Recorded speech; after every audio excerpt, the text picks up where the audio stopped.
So, after 18 rounds, the URC will finally enter the playoffs this weekend. It's all up for grabs for the 8 sides, so let's have a look at the quarterfinals this weekend.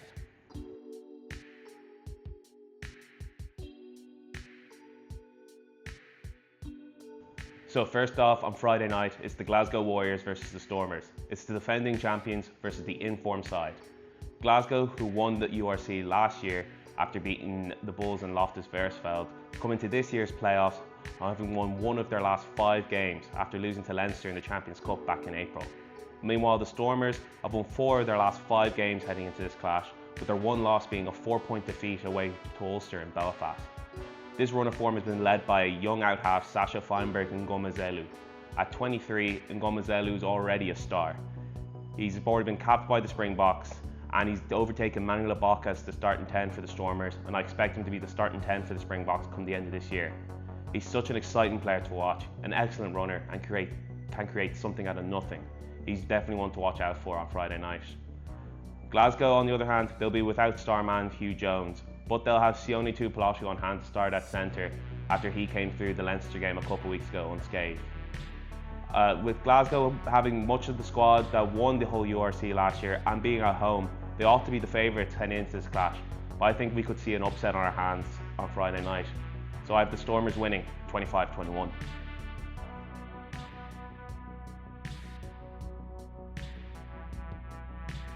We'll start our Saturday afternoon lot of rugby at Loftus Versfeld as the Bulls host Edinburgh.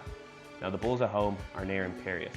We've seen that earlier this season when they beat Leinster with a last-second penalty, and we saw it last summer when the Springboks beat Ireland quite convincingly up there. The altitude truly is a 16th man at times, but Edinburgh have every right to come to this match with confidence.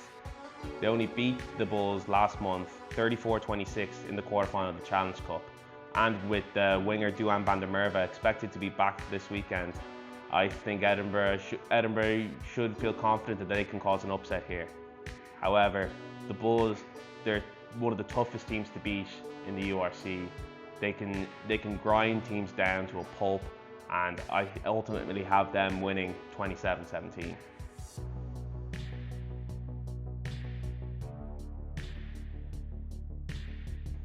So next up, we have Leinster hosting Scarlets at the Aviva Stadium. This is the last chance Leinster have of winning a trophy this season, having been knocked out of the Champions Cup at the semi-finals to Northampton. And having not won a trophy since 2021, this Leinster side will be more hungry than ever to finally end the trophy drought. One big miss for Leinster though will be Robbie Henshaw, who's been ruled out for the rest of the season. But in Geordie Barrett, they have the perfect replacement. And I expect them to have enough in the tank to beat Scarlet. But the Welsh side have the chance to cause a couple of scares. The back three, likely to be Blair Murray, Ellis Mee and Tom Rogers, caused a lot of trouble for Leinster in Parky Scarlets just a few weeks ago when the Scarlets beat Leinster in only their second defeat in the URC all season. But yeah, I expect them to throw a few punches, especially as they know how to get past this Nienaber blitz. But I think Leinster should have enough in the tank and should have enough up front to get a hefty lead, and I expect them to win 35-5.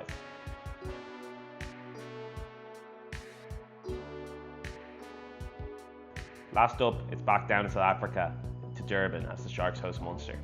Now, you would normally expect the South African side to be heavy favourites, but when Munster are involved, you can never rule them out. Munster have come good in May in recent years and have shone in the URC Playoffs. And with the returns in recent months of like Craig Casey, and this weekend Jeremy Loughman's expected to be back, I think these players could be coming back at just the right time for Munster to make a good playoff run. Meanwhile, the Sharks, they have so many star names and double World Cup winners there. I just still don't believe they're the sum of their parts.